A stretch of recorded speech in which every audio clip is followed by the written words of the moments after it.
Hello and welcome to Mediumship Matters with me, Hannah Macintyre. How are you doing? Today's podcast is tips for developing mediums, some things that I think will be really useful to help you on your journey as you progress with the spirit world.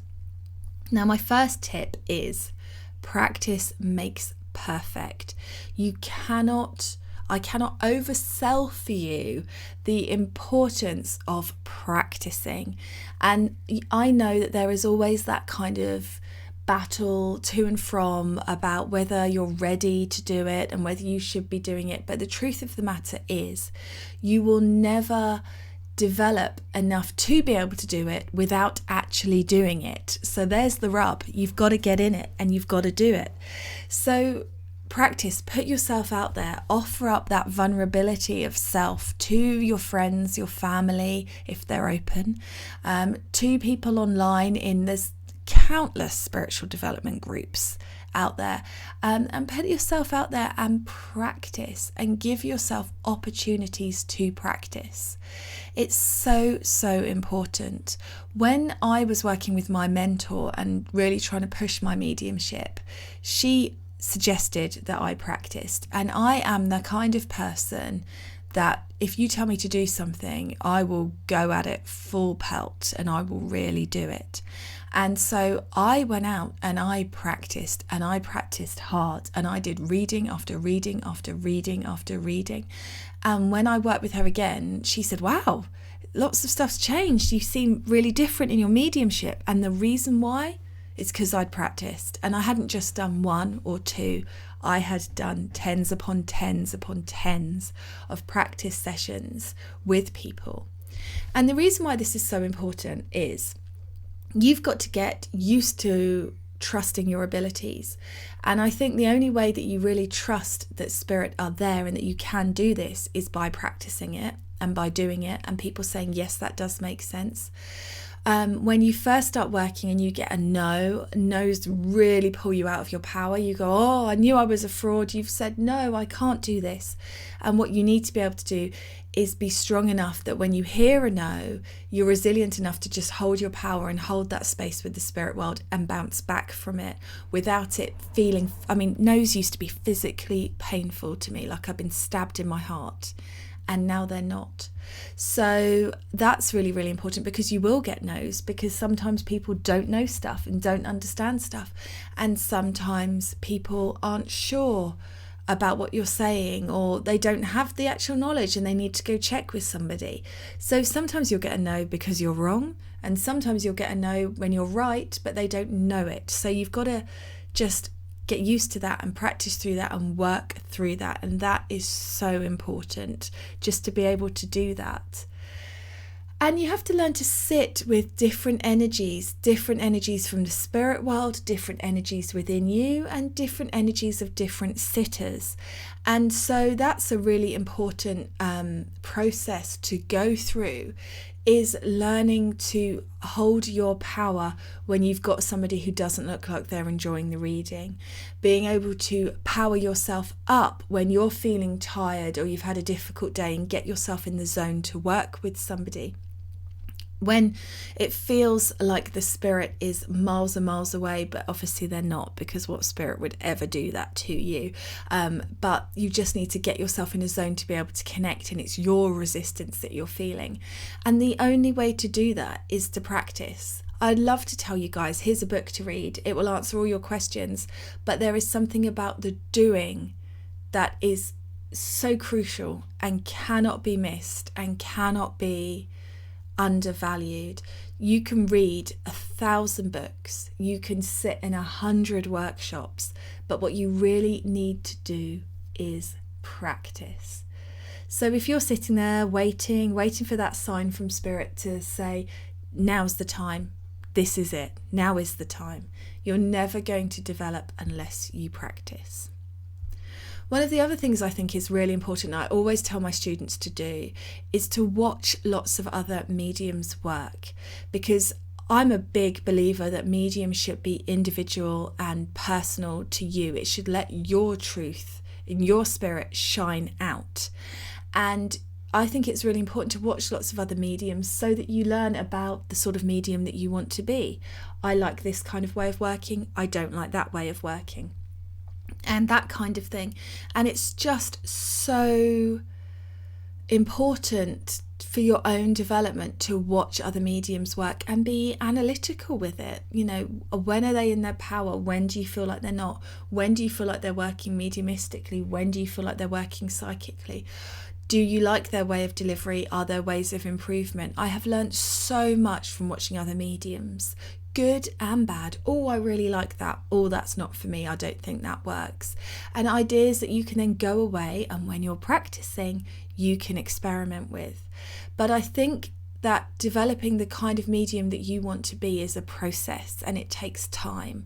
It's really funny to me when you go to watch a medium and you can tell who their teacher is because they use the teacher's phrasings, or they move like the teacher, or they work like the teacher. And you know that that's fine and good, but you also know they need to practice to find out who they are as a medium, not who they've been formed to be. So that comes with feeling confident in your connection. At the beginning, when you're really hoping that someone's going to show up and you're really worried about it and you're really in your head, then you need that process. You need that procedure that your teachers will teach you. But then when you start to develop and move past that and get confident with it and know that actually you can do this and you're not kidding yourself, then's when the magic happens and the medium that you are steps forward and lets us all see them. And that's just a wonderful thing. And that's taken me a while to get to, in honesty. I'd say I've only got into that space very recently. And it's just about giving yourself permission. Giving yourself permission to do it the way that you want to do it rather than the way that everybody else does it is such a massive, massive thing. And I think you have to get confident in doing it the way that everybody else does it first so you can start being unique. And the way that you get confident, you've guessed it, it's practice. I think consistency is important, but not because I believe that the spirit world will ever judge you or hold back on you because you haven't turned up for 2 weeks or you haven't turned up for 6 months. I don't think they will ever just say, right, that's it, you're on the naughty step, you're on the bench, we're not going to work with you. But I think for your own mental belief in yourself, you have to kind of push yourself to keep going. It becomes a bigger and bigger barrier. When I did that demonstration in Maidstone and threw all my toys out the pram, it was really good for me that a week later I had another demonstration booked, so I had to get back on the horse. I couldn't just sulk about it. And that's the same with your own development. If you're only doing one practice reading a week that's 15 minutes, that's not enough if you really truly want to develop. I'm going to throw this out there. My target that I set myself when my teacher said I needed to practice was 100 readings. 100. So that's really what you should be aiming for, in my opinion. Obviously there's ebb and flow. I'm not going to cut you off if you only do 80, but it's just about understanding the volume that you need to do. And I would say 2 or 3 a week to really get yourself cooking, to get yourself in that energy. And the other tip I want to give you here is make sure you've always got another one lined up. So don't just book one in and then say, once that's done, I'll book another one in. Because if that first one is rubbish, you need the second one to be already booked in so you can't pull out of it, rather than, oh God, that was terrible, I don't know if I can do this. And rage quitting, as my son would call it on a computer game. You just need to allow yourself to process that and then bounce back. So really, really important, I think, to always have a stream of people booked in so it doesn't become a big mountain that you have to climb just to push through it to get someone booked in. It's amazing the resistance that we all have. Equally, downtime is important. Time away from it is important. It's good to go on holiday. It's good to have a break. I'm taking the whole of August off. I'm not doing any spirit work in August at all. Just to reconnect with my life, my family, with the physical, earthbound Hannah, not just the floating around in the ether, Hannah, and that's really, really important too. But I will say this as honestly and bluntly as I can. If you don't practice, you will not improve.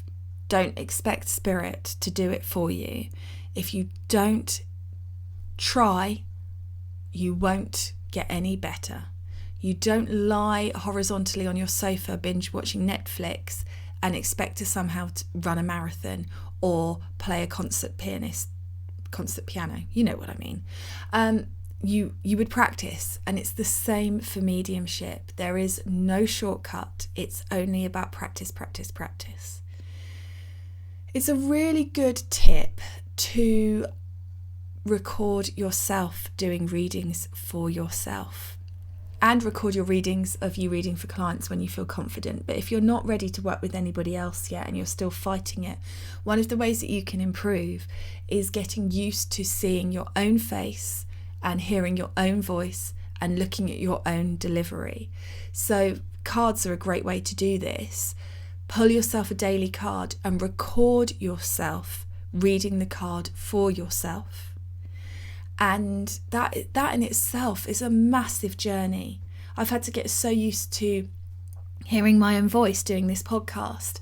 And when you're doing Zooms, if you're too busy looking at yourself or disgusted and appalled by yourself, then that's going to pull you out of your power. So you have to get used to just hearing yourself and seeing yourself. But then you also have to get used to speaking, opening up to that power, staying in that power. So a really good tip for those of you that are right at the beginning is to record yourself, but also set a timer. So to begin with, you pull yourself one card and you read it aloud to yourself for 30 seconds. And then when you've got through all of that processing, then you build it up to a minute. Then you build it up for 2 minutes. Then you build it up for 3 minutes. And then you try and read a card, and just that one card for 4 to 5 minutes. And that's all about learning to hold that connection and learning to go through the resistance of this message is done. There can't be anything more that I want to say. I had this with students in one of my groups recently. They said, well, I already read for that person. I've already had their dad through. And I said, yeah, you've done one 10-minute reading. Do you think you've summed up everything there is to know about that gentleman in that 10 minutes? No. So be open. The only resistance is you. The only limit is you. So doing that kind of thing really helps. Have a look at how you speak, the words that you use. I mean, when I listen back to this podcast, I hear myself saying sentences again and again, phrases again and again. And I think, oh, bugger it, I wish I wouldn't do that. But equally, I know I do it less now because I'm aware of it. And that only comes from listening and paying attention to what you're saying. So language is really, really important. And the way you speak about your mediumship is really, really important. And it's good to have a really extended vocabulary if you're going to work with the spirit world, because sometimes one phrase can get you a no, but if you say the same thing but using different words, it will get you a yes. I have an example of this when I was doing a demonstration for my supporters group, when I had supporters, and I did a spirit link for somebody, and I said, your grandfather is mischievous, and he said, no, not at all, no. And I went back to the spirit and said, have I got you wrong here? And he showed me playing tricks on him, and I said, oh, but he played tricks on you, didn't he? He liked to wind you up. He said, oh, yes, he liked to do that. So it was just the word mischievous and their connotation of the word mischievous that stopped them accepting that evidence.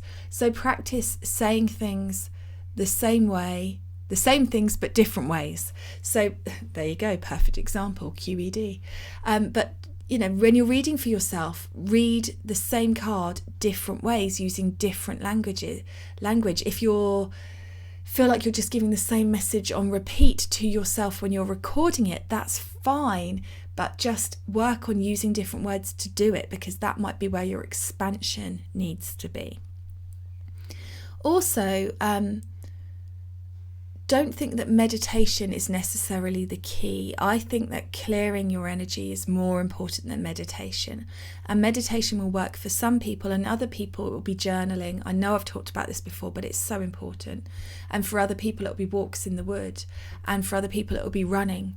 So find what works for you, what makes you feel good, and follow that, because the more you are in a clear, happy space with your own energy, the better it will be for you. If you're nervous and your nerves are holding you back, especially in platform mediumship, but also in one-to-ones, I strongly suggest that you work on your nerves before you bring mediumship into the mix. So I'm quite a confident person with talking to people. I've done drama A-level. I'm used to being on a stage and presenting. And that is a massive help for me in my mediumship, because mediumship is nerve-wracking enough without having to deal with nerves. So if you want to be a platform medium, and you should, because it's awesome, then you may need to accept that you need to work on your public speaking first. And there's so many elements to platform mediumship, but it really struck me when I was on a course quite recently, and there was a lady there who's been working and developing with various teachers for 25 years. And she still can't get on the stage without going, oh, I'm so nervous. Oh my God. Oh, this is so terrible. Oh, and wittering. And I actually feel very strongly about this. And I know sometimes I'm a bit hard, but I get nervous too. But it's so important to hold yourself to account. And I'm not saying that the nerves shouldn't happen, but what I am saying is you shouldn't be in a space where you're stood on a stage talking about how nervous you are. That's not professional. And actually, I do feel that the teachers should be educating them in that. And they should be saying to them, you need to work through your nerves. You need to get that in the bag first before you try and bring mediumship into it. Because even for me, as somebody who's used to performing, who loves to hog the karaoke mic, who likes to be seen, mediumship was an ultimate vulnerability, and it made me really nervous and really anxious and really afraid to go out there and do it. So if you can't meet somebody's eyes when you're having a conversation with them because you feel too uncomfortable, you need to work on that before your one-to-ones. If you can't stand up in front of a room full of people and deliver a poem or talk with inflection, because that's really important, with emotion, with feeling, you need to work on that before you follow mediumship. Mediumship can't fix that for you. You need to fix that, and then the spirit world will be able to work with you, not the other way around. Does that make sense? I hope so. Because it's so important. It's important when you're doing mediumship to be engaging, to feel like you're bringing the audience or your sitter along with you for the ride. And if you're up in your head, you make it all about you. If you're thinking how afraid you are, you're not being a medium, because you're all about you. And the rule of mediumship is, as always, it's not about you. It's about the spirit world. So there's lots of things that people need to work on, skills that people need to work on to be able to do this work. And I do still think that really does change mediumship from being mediocre to being amazing. Some of the most revered mediums that you see out there, their evidence is not that mind-blowing. It's them. It's the fact that they're comfortable, that they have stage presence, that they take you on a journey. They're the ones that are just mind-blowingly amazing. And it's, for me, as you know, always about the feeling. And if all you're feeling is nervous and petrified, then that's all your sitter is going to feel. Whereas if you can get yourself into a place where you are pushed to one side and you are sharing that love and that presence and that feeling of spirit, that is when your readings will be really, really good. So practice on yourself. Practice your delivery style, practice your holding your power for longer, practice working on your fear if you need to, practice standing on a stage, practice speaking at the appropriate volume, practice just bloody doing readings. And don't forget, you can always call on the spirit world to help you practice. It's such a good exercise to do, to either call back the spirit that you worked with earlier when you're back to being powered up again, and ask them if they've got any suggestions for improvement. I've done that quite a few times, but also call in practice spirits. These won't be people you know. These will just be people in the spirit world that can help you to practice receiving and experiencing different things.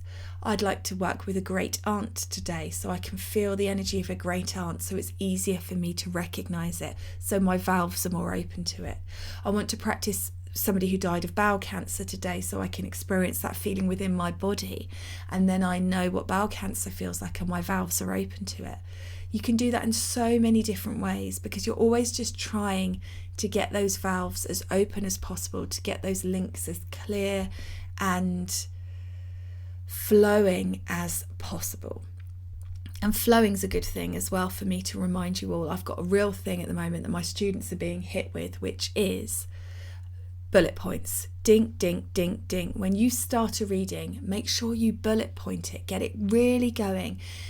Spirit keeps showing it to me like a steam train.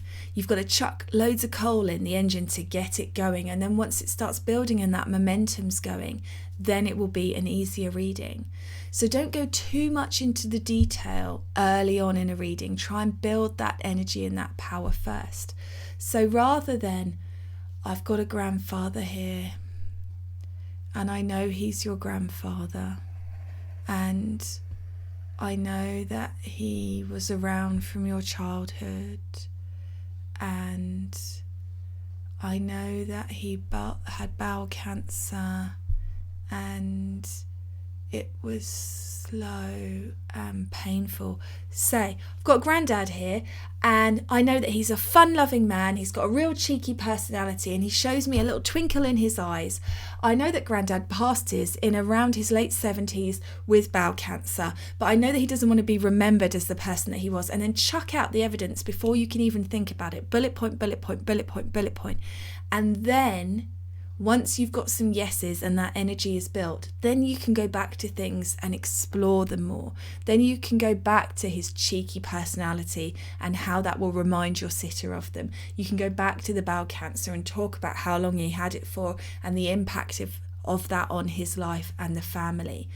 But at the beginning, if you try and bullet point it really quickly with no pausing, just don't allow yourself to stop, it will build that energy, and then your reading will be bigger and stronger and brighter for it. So I hope this helps.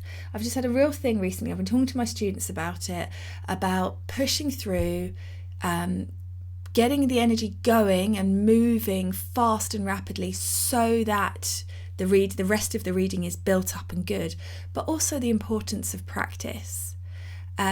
Don't expect spirit to bring you people who you're just going to bump into someone in Tesco who says, are you a medium? Because I feel like offering a practice space for a developing medium. You know that's not how it's going to work. Let you be the guide. You step up for the spirit world, and they will bring you more than you ever dreamed of. So I hope this helps. Short and sweet today. And I will catch up with you all again soon. As always, if you've got any questions about anything I've said in this or any other podcast, or indeed anything I haven't covered yet, please do email me at podcast@hannahmedium.co.uk. Have a great day.